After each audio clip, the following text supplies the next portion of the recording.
Hello boys and girls in Year 3. Today we are learning to understand language to express feelings. Now, language can be used to tell us how people are feeling, and what we'll be looking for is how our characters are feeling in this next text. So see if you can find out some feelings. So the text that we'll be reading today is called The Shepherd Boy and the Wolf, and it is an Aesop's fable. So Aesop wrote lots of fables or special stories that had special messages in them for life. So we'll see what this special message is. A shepherd boy tended his master's sheep near a dark forest not far from the village. Soon he found life in the pasture, which is another word for field or paddock, very dull. Now, dull means bored, boring. All he could do to amuse himself was to talk to his dog or play on his shepherd's pipe. One day, as he sat watching the sheep in the quiet forest and thinking what he would do should he see a wolf, he thought of a plan to amuse himself.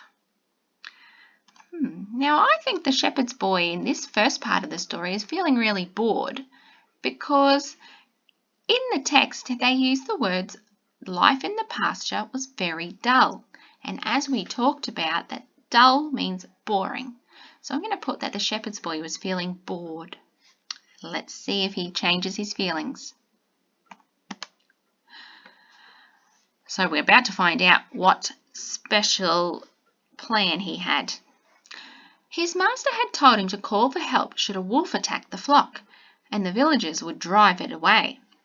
So now, though he had not seen anything that even looked like a wolf, he ran toward the village, shouting at the top of his voice, "Wolf! Wolf!"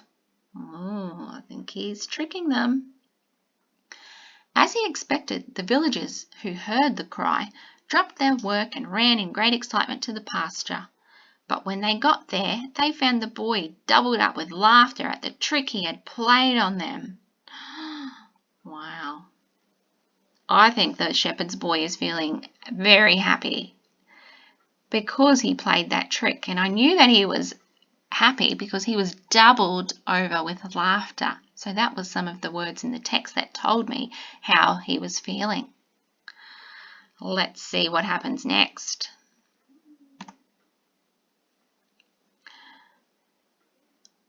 A few days later, the shepherd boy again shouted, "Wolf! Wolf!" Again the villagers ran to help him, only to be laughed at again. Oh, he's doing that same trick again. I don't think the villagers are going to be happy. Then one evening, as the sun was setting behind the forest and the shadows were creeping out over the pasture, a wolf really did spring from the underbrush and fall upon the sheep. Okay, so that means that the wolf went up to the sheep. In terror, the boy ran towards the village shouting, "Wolf! Wolf!" But though the villagers heard the cry, they did not run to help him as they had before. "He cannot fool us again," they said. Oh, they do not believe him, do they? I'm going to put in the graphic organizer that the shepherd's boy, felt really scared when that wolf came, because in the text it said he ran in terror, and I know the word terror means really deep fear. So he's not feeling the best now. The wolf killed a great many of the boy's sheep and then slipped away into the forest. So this did not have a very good outcome, and no one had believed the boy.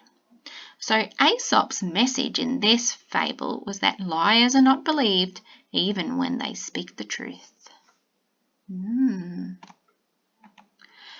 So today, boys and girls, in our modelled reading lesson, we were learning to understand language to express feelings.